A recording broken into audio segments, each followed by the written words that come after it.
Lead Wildfire Research and Policy Analyst at Headwaters Economics out of Bozeman. She's also a Program Director for Community Planning Assistance for Wildfire, working with communities all over the country.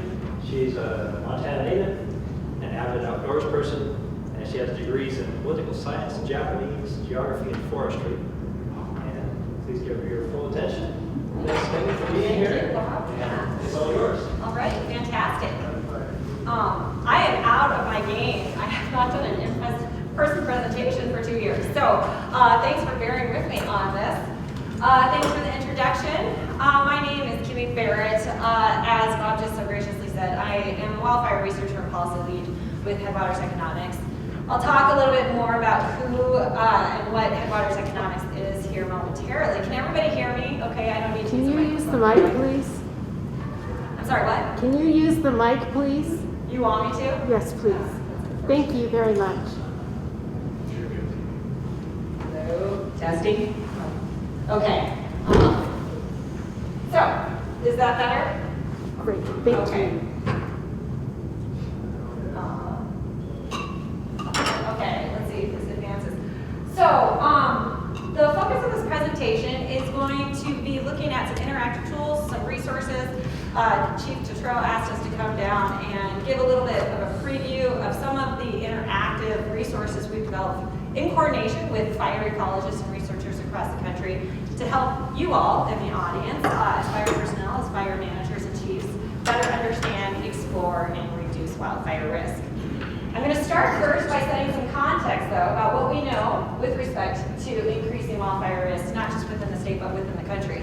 So I'm going to start by asking a question. This is a map here. Bob asked about it earlier. It was done by Pyrologics here in town. Dr. Joe Scott developed this, very closely aligned with the DNRC risk assessment. And it shows wildfire risk to homes presently. As you can tell, wildfire risk is fairly ubiquitous across the state. There are very few places that are not exposed, either directly or indirectly, to wildfire. Having said that, here's my question for this group, just to kick us off. How many people in the state of Montana are living in what is considered medium to very high areas of wildfire risk? Our population is just over 1 million people. Throw out your best guesses. And by medium, I'm talking about around the 40th percentile up to 90, 100 percentile. Really good, yeah, really good question. So we're at 703,000 roughly, which translates to 67% of our population is located in what is considered medium to very high. This is as of 2018, so it doesn't consider the past years captured through kind of the COVID exodus in many places that have experienced increasing risk and development since then. If you break this down further, you can tell most people are actually living in what is identified as a moderate risk area, up to a high or a high risk area, up to about the 90th percentile, with about 10% of the population living in what is designated as very high, up to about 100%, meaning more or less that they have not experienced a wildfire recently, they're going to experience one shortly. So about 102,000 people live in those areas.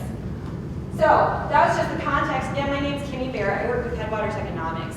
We are a nonpartisan, independent research, more or less policy think tank. We are based in Bozeman. I have the benefit of living next door with you are a doctor in my view, Chief Babcock in Park County.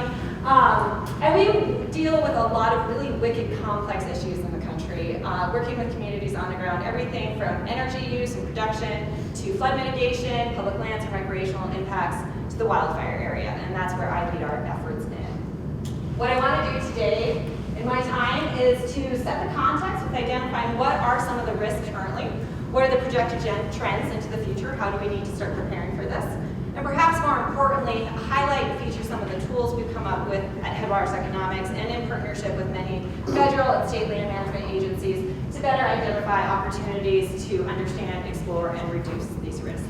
So hopefully some tools and takeaways for everybody here in the audience to work with. So what do we know about risks and trends with wildfire? Nothing new to this group of folks. Wildfires are indeed getting worse with respect to duration, severity, and frequency. At the same time, more people are building homes in areas that are prone to wildfire risks, increasing both the risk and the costs. Again, nothing new to this group of folks. What do we know about the actual data behind this? Well, this research actually comes out of UM here. The wildfire season has been extended roughly 84 days, almost 90 days, about 3 months. A little bit earlier in the spring, lasting a little bit later into the fall. In many places, there is no longer a wildfire season, and that wildfires are occurring on a year-round basis. This is evidence across the globe where there's been about a 20% extension in the wildfire season as well. So places like Indonesia, Australia, certainly the Mediterranean and now into Russia are similarly experiencing this extension in wildfire season. Very importantly, we've also noticed that wildfires are getting more severe. So not only are they getting bigger in recent decades, but the actual number of acreages burned by what is considered a highly severe wildfire has substantially increased, about 700% since 1985. And what we mean by severe is the direct implication this has to ecological rejuvenation. So we're talking about soil regrowth and organic matter, some tree rehabilitation and regrowth, and forest health. So this also comes out of UN, Dr. Sean Parks, 700% growth.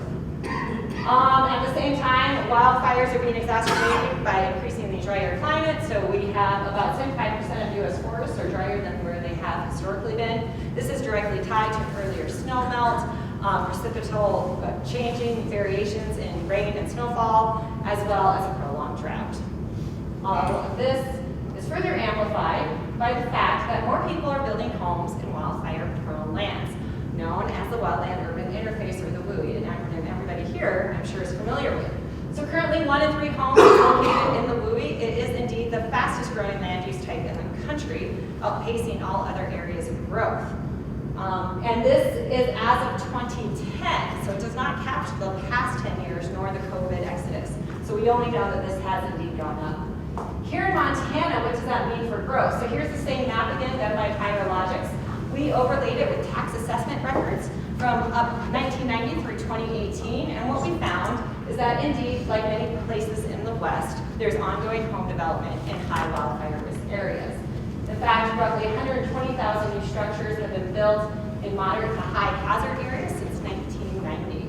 When you break this down into where those homes are located, much of it has been directed towards either high areas of risk or moderate areas of risk. So moderate areas have experienced a 100% growth increase since 1990. High hazard has experienced roughly 90% growth. So again, all these trends are increasing, which leads to more structures being burned. Since 2005, roughly 100,000 structures have burned. This includes outlying buildings, so not just homes, but also barns and other structures that are considered as part of the ICS 209 forms. So it's a conservative count. It's our best estimate. Most of these are located in California. 2 of every 3 home, or about 60,000 structures, are located in California that have burned since 2005, including the 18,000 that burned in Camp Fire. Here in Montana, it's a bit more conservative at roughly 1,300 structures. And we all know that this, of course, increases federal suppression costs. So at the federal level, through the land management agencies, we're spending about $65 million per wildfire, which is a doubling of the cost since 1999. So that's some of the trends that we know. The fires are only going to get worse as people continue to build in places we know are going to burn down. So what does this mean for you all in the audience who are actually having to deal with these realities? We have come up with a couple of tools that we hope can help provide and shed light on understanding and exploring and ideally reducing these risks with the folks that you're working with, again, on the ground. So let's talk about some of this. How do we do this at Headwaters Economics? And I was just talking about this with a new colleague of ours. But really at Headwaters Economics, we work with the folks who know this much better than we do, the fire scientists, the researchers, and the individuals who have invested their life dealing with the technicalities and science behind it. We more or less translate their information for them. We repackage it and try and make it a bit more digestible and understandable to a broader audience, from elected officials, policymakers, city planners, municipal staff, and fire personnel themselves. So, for example, we work with Dr. Jack Cohen, Dr. Steve Quarles, the great minds and the brilliant scientists out of the Missoula Fire Science Lab and across the country. We take all of their work, as I said, we condense it, we simplify it to some degree, and we repackage it into tools that are intended to inform the decision-making processes on the ground to answer those key questions regarding the who, what, where, and how is wildfire risk influencing those decisions being made at the community and local scale. So we're more or less translators of this. Having said that, I'm going to feature some of the tools that we've done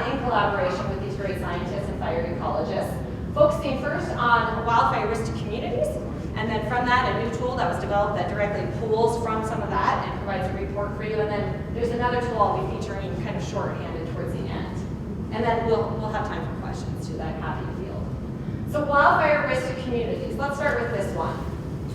Rather than doing a live demo of this, because you're never sure what technology is able to do, I'm going to be doing a demo through screenshots, so bear with me with that if you can have the patience to go with that. But wildfire risk to communities. This was done in partnership with the USDA Forest Service Washington, D.C. office, the Rocky Mountain Research Station Fire Modeling Institute, commonly known as the Missoula Fire Science Lab here in town, as well as Pyrologics, led by Dr. Joe Scott and his company, also based here in Missoula.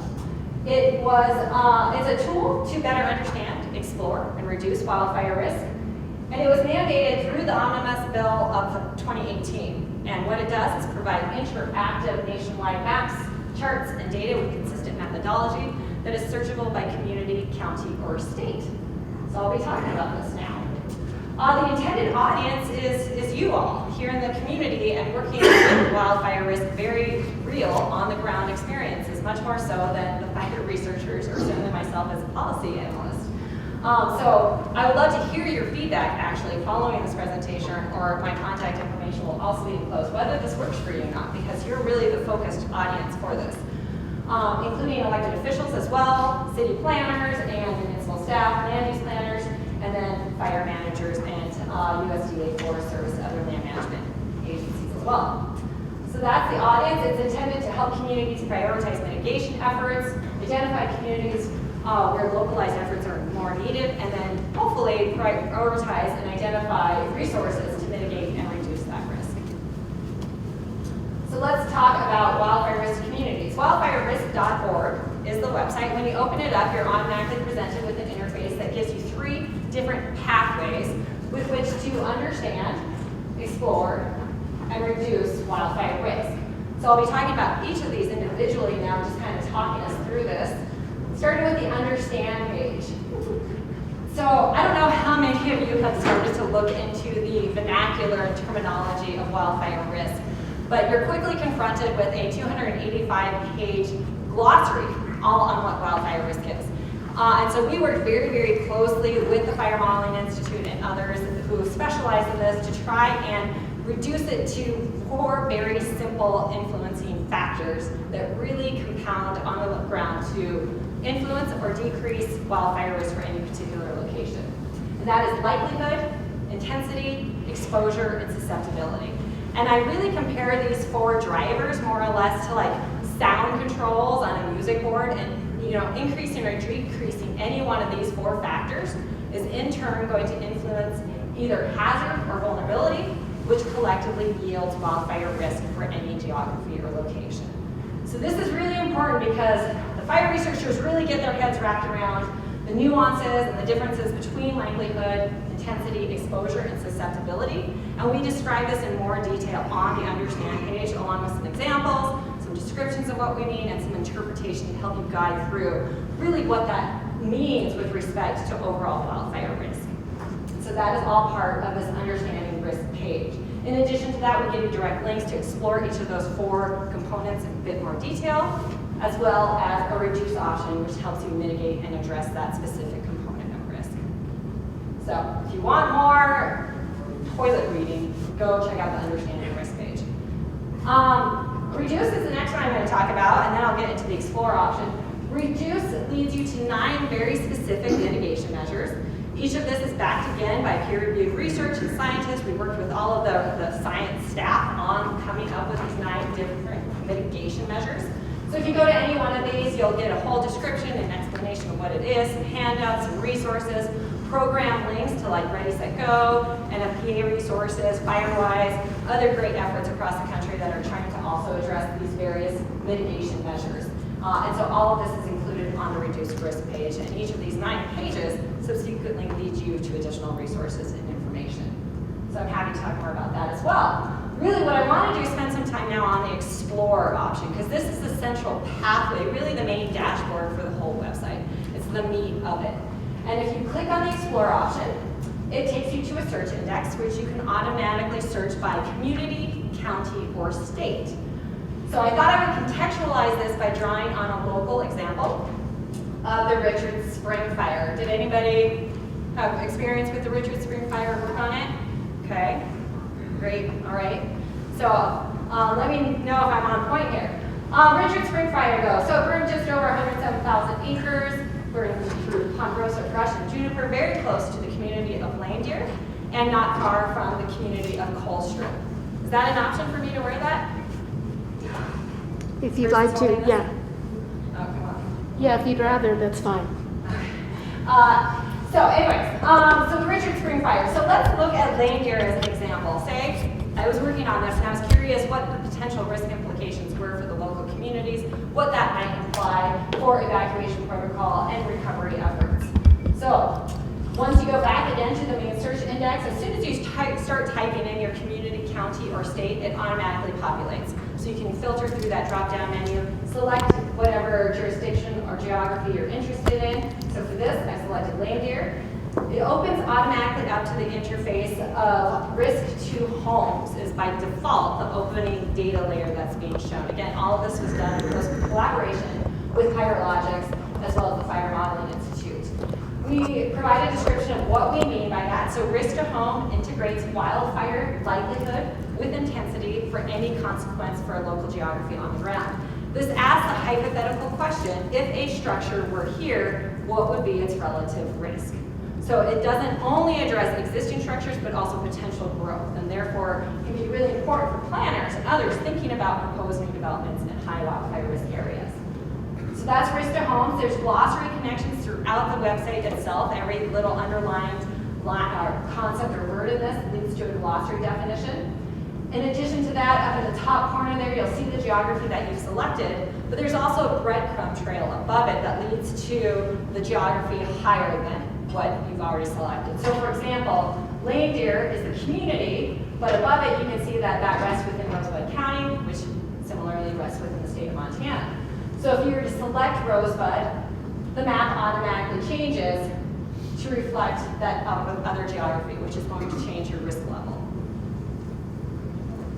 As I said, there's a brief description below it that automatically leads you to a glossary with more information. All of that has been vetted by the criteria selection of the researchers we work with. So it's all sound science and critically backed up by peer-reviewed journals if you should ever find yourself in that position of having to defend yourself.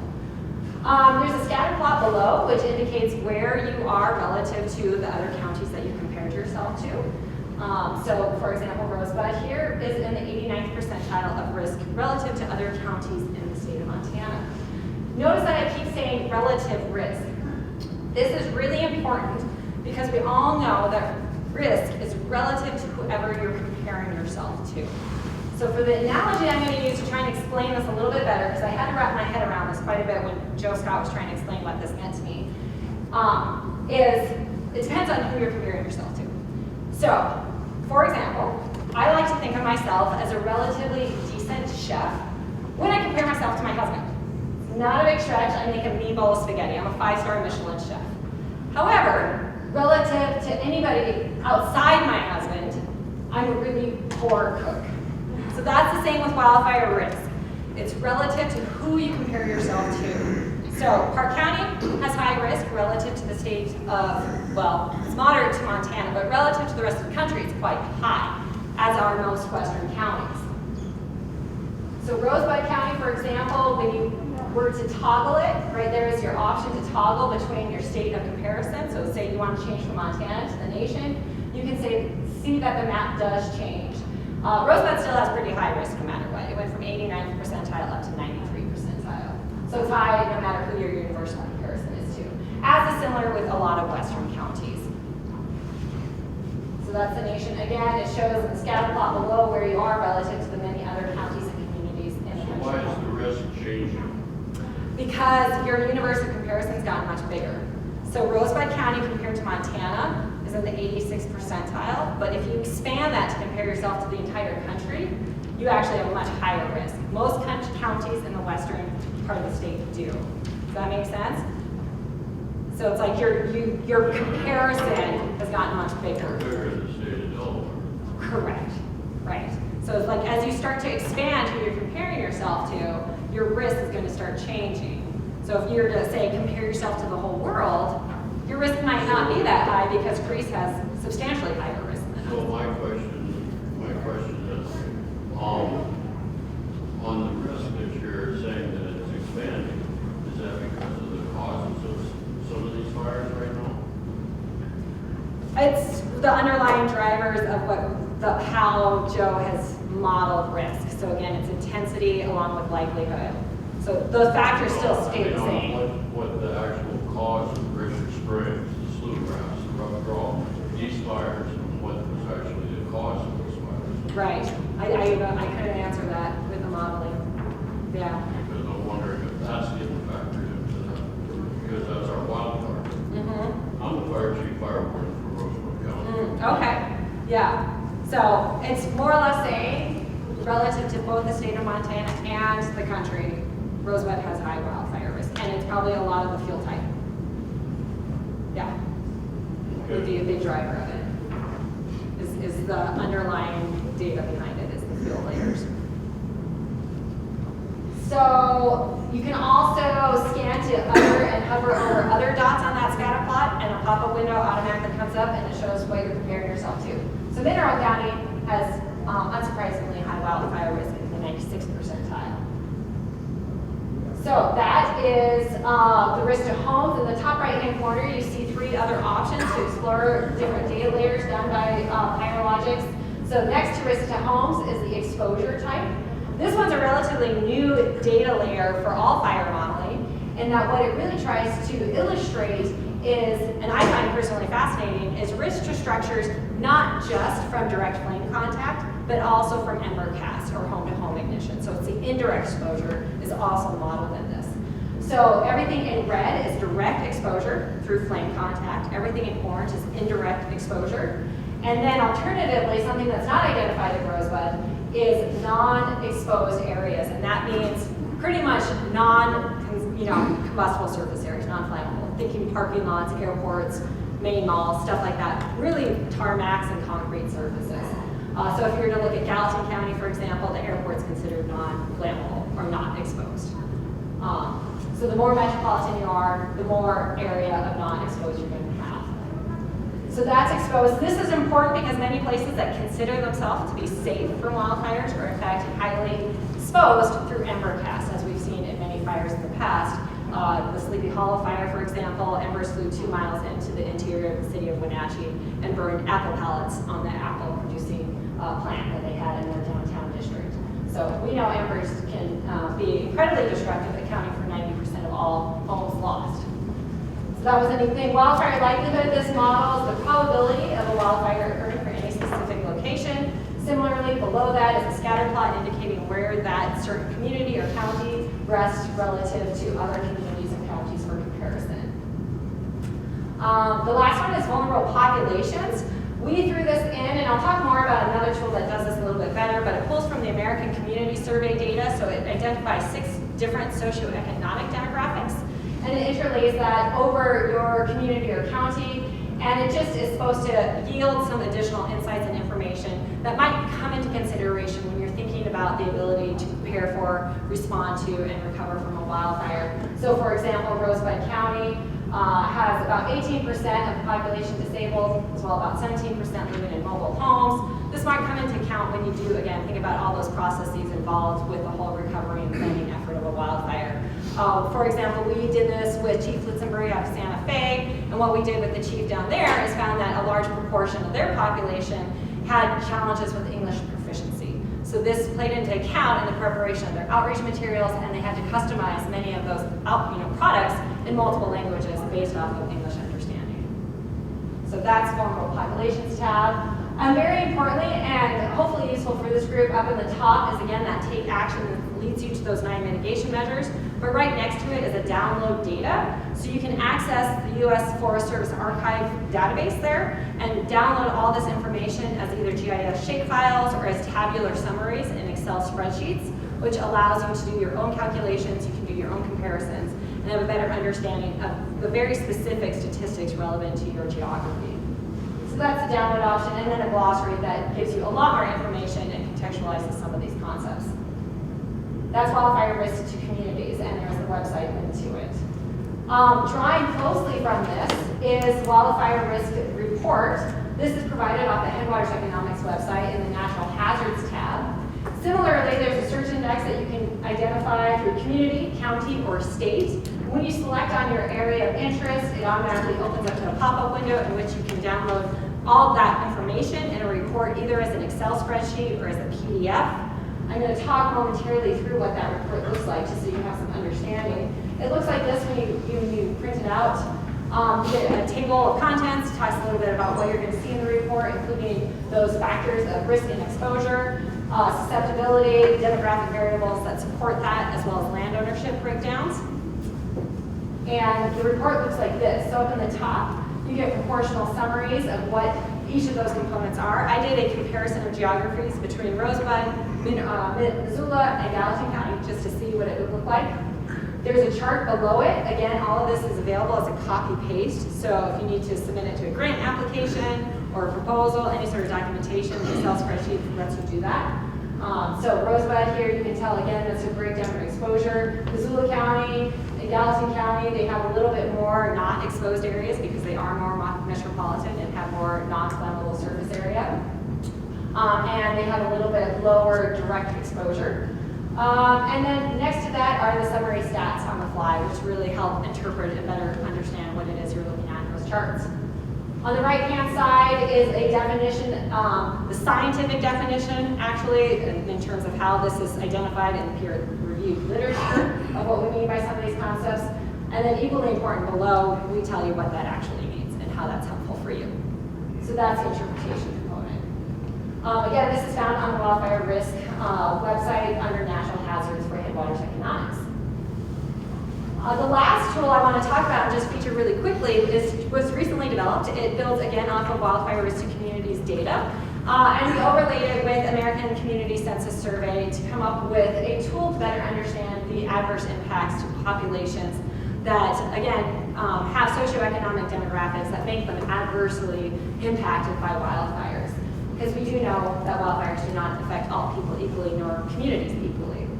So this is a tool that's roughly called the unequal impacts of wildfires. When you go to this website and you look at it, you have the option up at the top to filter your risk layer. So whether you want to go to low, again, that's in the 40th percentile, all the way up to the 90 to 100th percentile of very high risk. The next step is to filter the socioeconomic variables that you're interested in. So we have 7 different ones there that you can filter back and forth and toggle. The way you filter them is more or less whether you're interested in above or below your state median. And then below that is the interactive map that automatically populates based off of your filter selection, and then a summary statistic pool away that just captures some of those key stats on the fly. You can do this at the country level, and in addition to that, you can also do it at the state level. So looking at Montana, for example, again, much of the country or much of the state does have high wildfire risk. Let's say, for example, I was interested in understanding families that fall below the state median. If I was to select that and select it to low, again, the map automatically populates according to what I filtered in those socioeconomic variables, as well as the risk factor if I was interested in that. And then below are those stats on the fly. If you hover over any of the counties, they're all hot live links, and a window pops up that automatically shows you what are those demographic variables that break down for those specific counties. And that, again, is called the unequal impacts of wildfire off the natural hazard site. So, those are the tools. I want to say that in summary, we know that wildfire risks are increasing, that we know that not all the impacts are equally felt, and that these trends are increasing across the board, but that there are some tools that can help better understand, explore, and reduce wildfire risk. And that I would like to assure everybody that it's not all doom and gloom, and that there are some opportunities out there that we hope that can help you. And so I think with that, I'll leave my contact information up here. And I'm happy to answer questions or follow up any different inquiries you may have. Feel free to either call or email me. I'm always happy to talk through this. And some of this I might have to direct you to either Logix or the Fire Modeling Institute if you're interested in some of the nuance. So all of this came about by a culmination of those meetings we had up in Alabama? That was the first part of it. Yeah, that was kind of stage 1 of that, and because of that, those were actually much more detailed than what we have here, because those were locally calibrated, as you know. Right. Yeah, so they were vetted by local subject matter experts such as yourself, and so the way, that we all know modeling's not perfect, that it's a tool, it's not an answer or solution. And until you actually get the on-the-ground calibration, such as we did in Helena, you can't really get to the realities as the local conditions truly are, which is why it's, if you're looking to try and implement mitigation measures at a parcel level, you really need to have local calibration. So, and Joe Scott's pretty clear about that. It's nice to know that that progressed It did, and it becomes a tool. yes, it did. I will say what we did in Helena is probably more accurate than what this is, though, because this is not refined or granular the way that Helena experienced, yeah. So is the initial response capabilities No, this is all based off of present conditions of existing fuel models. So yeah, infrastructure is not considered, for example, accessibility is not considered as part of it. They are starting to think about that because we're hearing so much about evacuation concerns, one way in, one way out. So I don't think it'd be too much of a stretch to put a grid over this. And so we're revamping this for version 2.0 is coming out. And so yeah, Chief, that is one of the big things people are asking about. When you work for us, or work with us, one of the things that you brought up in the grant process was the true cost of the wildfire. And you narrowed it down to the cost of fighting it was about 10% of the overall cost.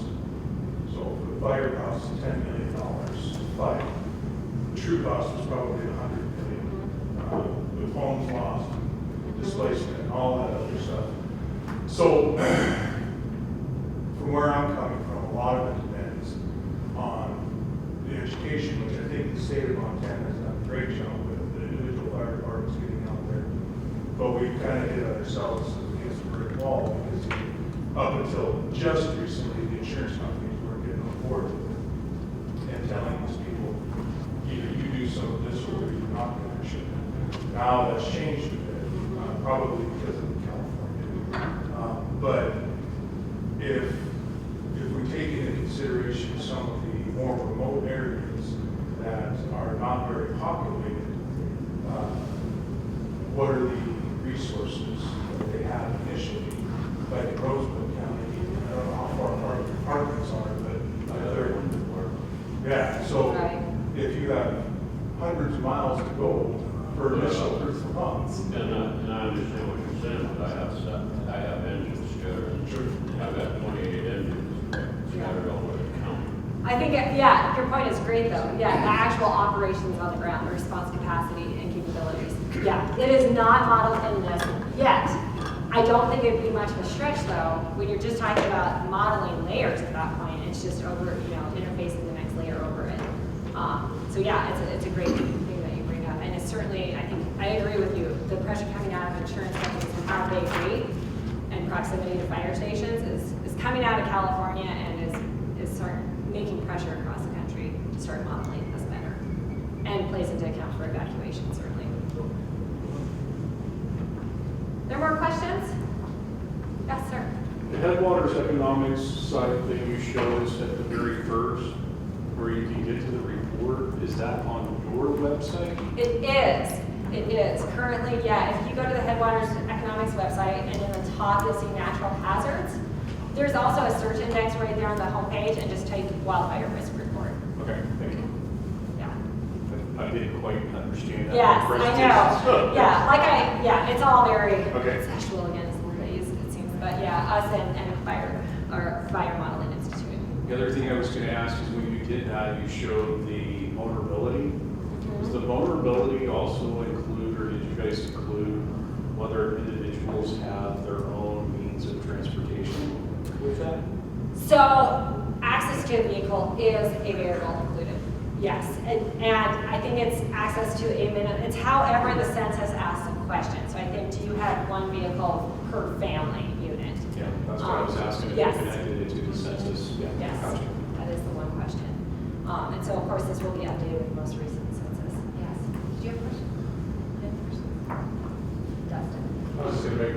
So like when this first all kind of rolled out and I was looking at this with communities and other people, you know, and looking at it from the CRR side of it too, when you're doing a community risk assessment, or you're doing a standard to cover, or master plan, or strategic plan, any of that stuff, you know, a big component of that is a risk assessment. And so basically what they're pulling right there from their data is they're pulling you a beautiful wildfire risk assessment right there. They're pulling in all the demographics, you know, U.S. Census data, and they're pulling in all that wildfire risk data for you right there. I mean, that's a product right there for using the fire chief. You got to go in front of an HOA or in front of a county commission, anybody else, and you've got really solid data there to back up, you know, what you're talking about. So, really valuable program, which I think is a free way to be able to generate more like that. And if you have any questions with this or obstacles, please really give me a call. I'm happy to talk you through them, and it actually informs us in our iterations for improving this tool.